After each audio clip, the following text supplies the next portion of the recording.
Atratividade. Como assim, Fran, que parada é essa? Atratividade.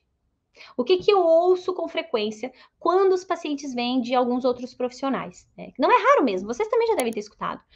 Ai, não sei, parece que era sempre a mesma coisa. Ai, parece que umas horas já não funciona mais, né, Fran? Sabe por quê? Porque falta atratividade. Gente, pensa que o teu paciente vai lá uma vez por semana olhar para você, ouvir você, trabalhar as questões dele, e ele chega lá e é sempre a mesma coisa. Se torna desgastante, exaustivo, chato. Então, trabalhar sessões atrativas é fundamental. Mas quando eu falo sessões atrativas, não significa que você tem que fazer um show e palhaçadas na tua sessão, mas você precisa trazer algo um pouco mais dinâmico. E claro, dependendo da tua abordagem, às vezes não vai haver um dinamismo gigante, mas pensar a respeito do que você pode colocar no entorno, que às vezes é uma música, que às vezes é uma história, que às vezes é um vídeo. Eu já fiz cinema, sessão de cinema com o paciente dentro do consultório. O que é a sessão de cinema? São vários vídeos pensados e estruturados para trabalhar pontos específicos da vida daquela pessoa. E aí é um empilhamento de emoções que a gente trabalha ali para que depois a gente tenha um retorno valoroso do que aconteceu. E aquilo é totalmente diferente. Eu lembro do dia que minha paciente chegou, eu coloquei acho que é retroprojetor, né? Aquele negócio lá que você projeta na parede, né? E eu comprei, gente, para isso, para as palestras e para isso. E aí eu coloquei lá tudo na sala, e aí minha paciente chegou, me olhou assim, eu disse, e aí, preparada? Hoje a gente tem uma sessão de cinema aqui no consultório. Ela, caraca, Francis, bora, vamos assistir cinema hoje, hoje a gente tem filme. E a gente sentou para assistir, né, para trabalhar todos os recursos que vieram a partir daquele vídeo. Olha que massa que isso fica dentro da cabeça dessa pessoa. Né, depois eu partilhei com ela, inclusive, alguns dos vídeos que a gente trabalhou naquele dia. Né, a música, o vídeo, a história, encanta. Né, a música, eu uso sempre as mesmas músicas no presencial. E até isso às vezes chama atenção, né? Eu tinha um adolescente que eu atendia, nossa, gente, aquele processo dele lá foi surreal, assim, foi uma conexão tão forte que ele não queria de jeito nenhum que a gente encerrasse o processo, e a mãe dele dizia, Fran, ele não quer de jeito nenhum. Eu disse, não, calma, a gente vai conseguir organizar e alinhar. Fiz um monte de negociação com ele pra gente conseguir fechar o processo terapêutico, foi muito legal. E aí um dia ele olhou assim pro meu computador e disse, ô Fran, deixa eu te perguntar uma coisa, por que você sempre tá com a mesma música? Eu disse, sabe por quê?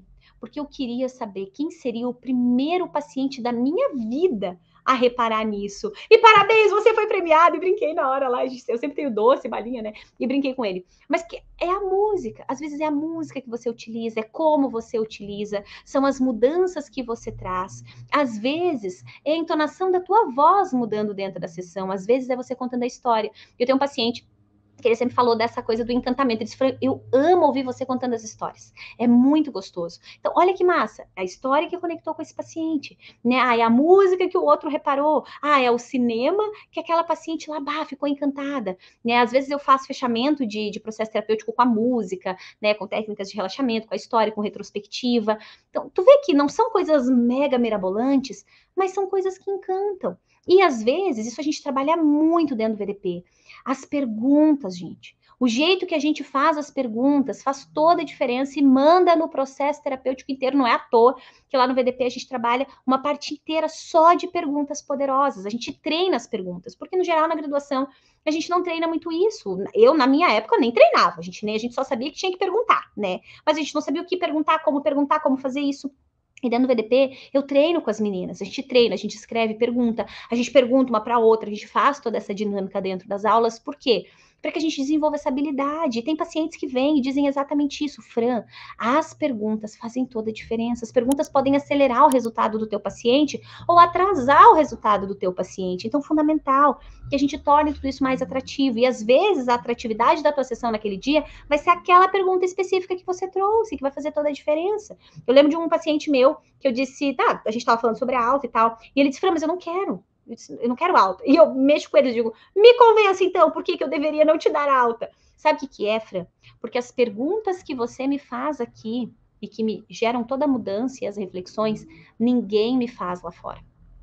Só que sabe o que às vezes acontece com o psico? Ou a pessoa chega e o psico faz as mesmas perguntas que todo mundo está fazendo lá fora.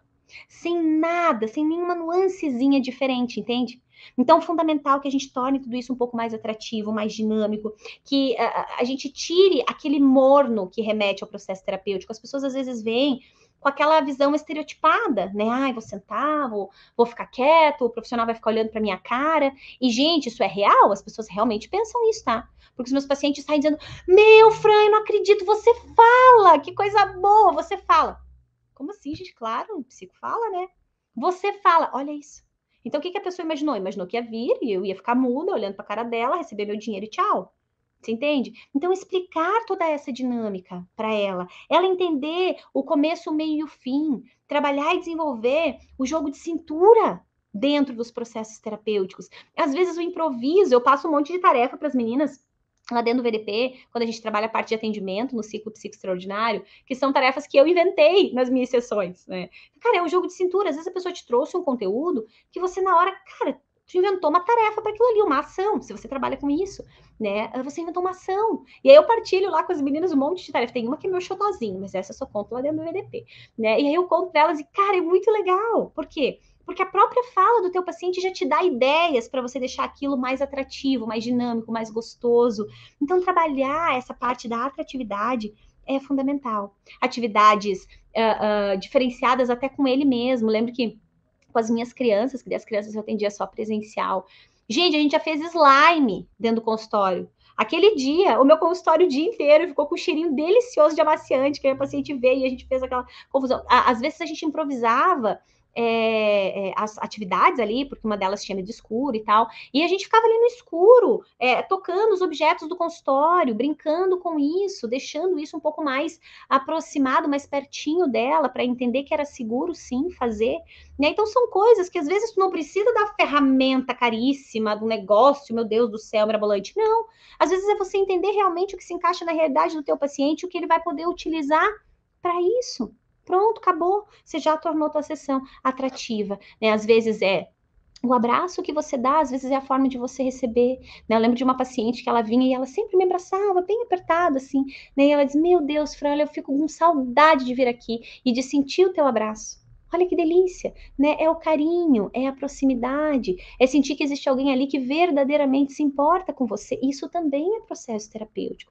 Eu não sei como você aprendeu e eu jamais vou comprar uma briga com você em relação a isso. Mas eu preciso te dizer que se nós somos a galera da humanas, nós precisamos ser humanos.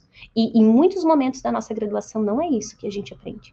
A gente aprende o distanciamento e o pedestal. Não, o psico lá no pedestal e o paciente aqui. Para que isso? As minhas poltronas do consultório já mostram isso, né? Eu priorizei investir mais dinheiro nas poltronas dos meus pacientes do que na minha própria poltrona. Por quê? Porque eu quero que eles sintam o quanto eles são importantes e especiais para mim dentro desse processo e na vida. Porque cada um desses pacientes também passa a fazer parte da nossa vida. Olha aqui eu contando história de pacientes que eu atendi há 2, 3, 4 anos. E eles continuam fazendo parte da minha vida, eles fazem parte das histórias do VDP, a gente conversa, a gente estuda isso, a gente alinha ações a partir disso. São preciosas cada uma das histórias que a gente tem a possibilidade de acessar. E quando a gente entende isso, realmente a gente passa a viver a psicologia antes de vender.